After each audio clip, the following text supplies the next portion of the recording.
Okay, so I'm going to try and finish this in 10 minutes, but yeah, we'll see. Okay, so I think, I don't know, it kind of cut me off, but I think I just finished talking about this this idea of truth untold. So the idea of the truth dying when the soldiers die, because they're the ones who are the keepers of truth, because only they see what actually happens. And then he goes on to explain like the truth untold is about this pity of war, the pity war distilled. So this is like one of my favorite lines, not the favorite line, but one of my favorite lines, because I think it's very powerful. So this idea of the truth is about the pity of war, basically. So when you think about the word distilled, distilled means like to break down into its purest form. And so like the idea of like truth and clarity around pity, and the idea that the way that the war essentially creates is pity. So now men will go content with what we spoiled. So the idea of what the soldiers spoiled. So all the things that are being wrecked as a result of the actions of all soldiers. And in this, the idea of men could be about like humanity, or it could be about future soldiers. So now men will go content with what we spoiled, so that they won't care. They'll just keep going on with their lives, and they'll just deal with it. Or alternatively, if they're not content, they'll be discontent. And in here you've got things about like blood and being spilled and like boiling. So like that idea of like tempers, boiling. So they either are going to be fine and just pretend that that the world will be okay, or they're not going to be happy with the outcome of war, and the result will be that more wars happen. So even though in 1914 to 1918 this war was called the Great War, in hindsight now we know that it was not the Great War, and possibly World War II was an even greater war in terms of magnitude. So you can see Owen predicting that this war is actually not going to solve anything, and it won't be the end of war, and it won't be this like turning point in history in the way that people thought it would be. So it was a turning point, but probably in a negative, much more negative way than people had assumed. So they will be swift with swiftness of the tigress. So they is about the soldiers, so or it may be about the people who make decisions. So the idea of being swift, so making quick decisions, and fierce decisions. So this tigress, so tigress is fierce. None will, but so last page, yay. None will break ranks, though nations trek from progress. So this idea of breaking ranks, so breaking rank means to like go against what you're told to do. So the idea that no soldier or even people in the hierarchy will question what is happening, and they'll just do as they have been doing in the past and as they will continue to do. So they'll just fight, they'll mindlessly do their actions for this war effort.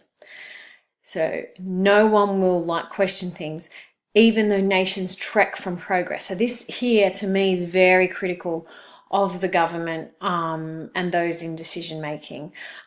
So the idea of, usually we consider that as time goes on, people become more enlightened, they understand more things, there's more progress in the world. But here Owen is saying that nations are actually moving away from, so they're trekking from, they're not moving towards, they're trekking from progress. So they're actually regressing in terms of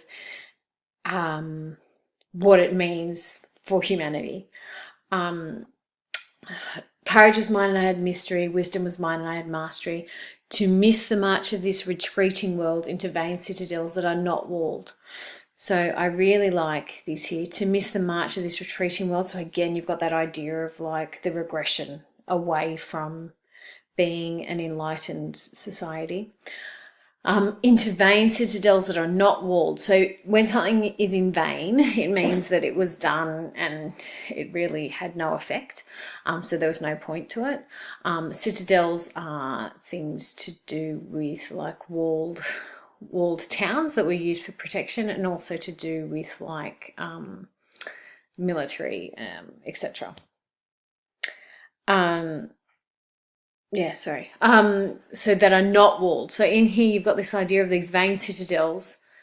So these things that are created, so these action plans or these military strategies that are planned, and they have no purpose and they have no effect.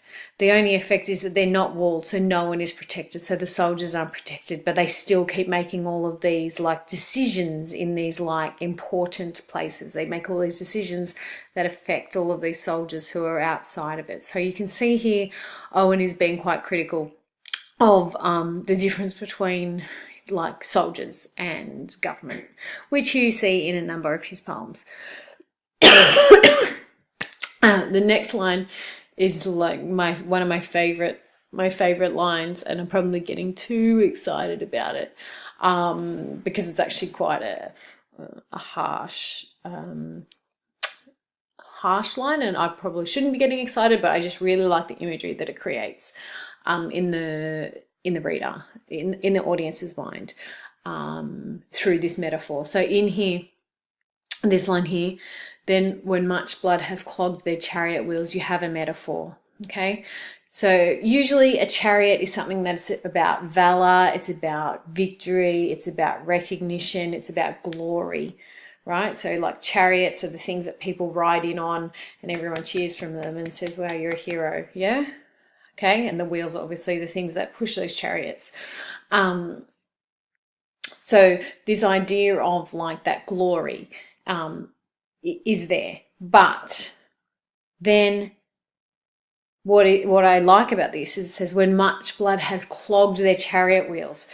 So that idea that all of this death and destruction that is being created as a result of war is essentially going to stop those chariot wheels from turning, right? So it's going to like clog them up. So all of that like congealed stickiness is going to stop those wheels from turning and showing that glory of war. So they're going to be like clogged like that, right?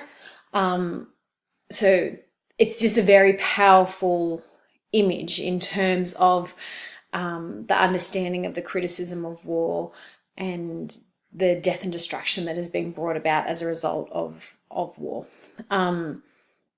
Okay, so then when much blood has clogged their chariot wheels, I would go up and wash them from sweet wells. So the I is again about that soldier who sprung up.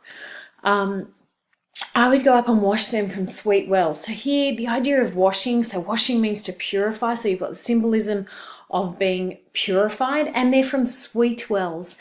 So this line here is much different to that harshness that's all throughout here, but especially in this last line.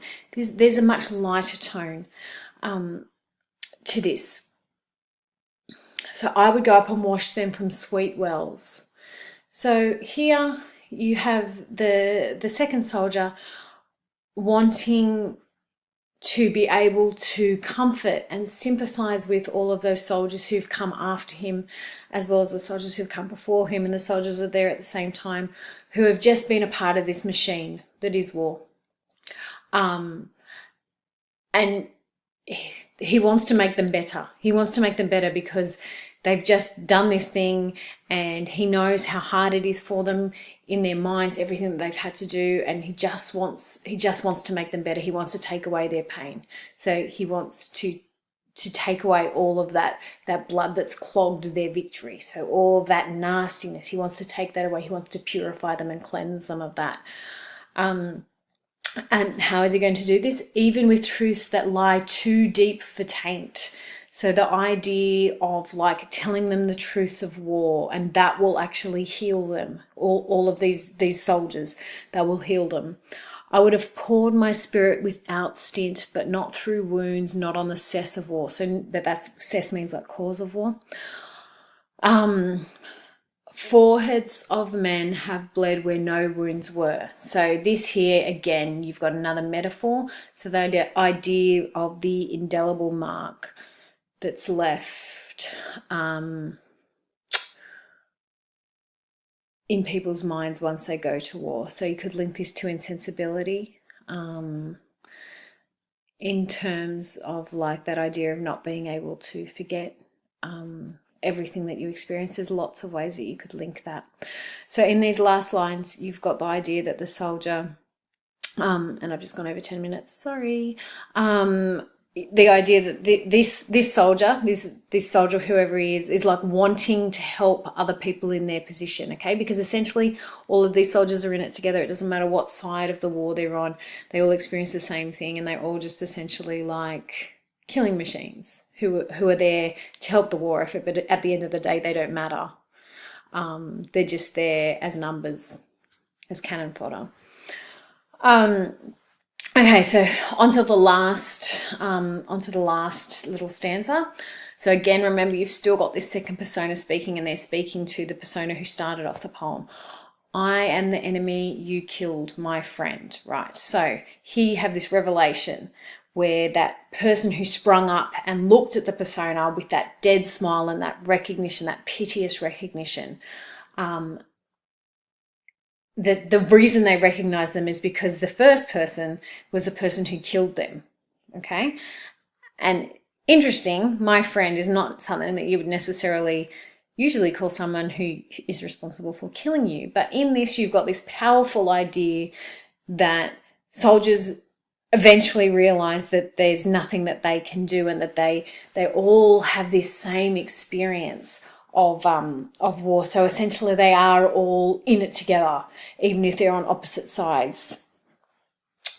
I knew you in this dark, for so you frowned yesterday through me as you jabbed and killed. So this through me is very interesting, because it's like the first persona is actually removing themselves from the idea of killing. So they stared through them. They're not actually like looking at this person that they're killing, because that's how you get through it. You just do what you've got to do and you move on. So you don't make that person who you're killing human. And he recognizes him from that frown that he's doing as he's being killed. What's the next thing I want to talk about? Okay, so I parried, but my hands were loath and cold. So the person tried to fight back, but they couldn't. Okay, so they were too tired. That they were too like frozen from war. Like there was just no point. So there was just nothing that they could do. So they died. Okay, let us sleep now. Very interesting way to finish it, because the idea of sleep is about being restful. So in here you've got the idea that these soldiers essentially can rest once they're dead. Because if they're alive, the idea of war is always going to be on their mind, and it's only in death that they can truly rest, and that they can truly like actually see war for what it is and see their enemies for what they are, and that they are just like them, so that they're doing the same things as them, they have the same concerns as them, they have the same experience as them. So I think the power of this poem is that Owen is essentially saying that, you know, like that soldiers just do what they've got to do. And it's kind of like this almost like forgiveness of each other, and forgiveness of things that people do in war, because they're not doing them because they think it's what's right. They're doing them because that's what people have done before them, and that's what people will do after them, because of the people who make these decisions in their vain citadels. So that is Strange Meeting. So hopefully you enjoyed that. Thank you.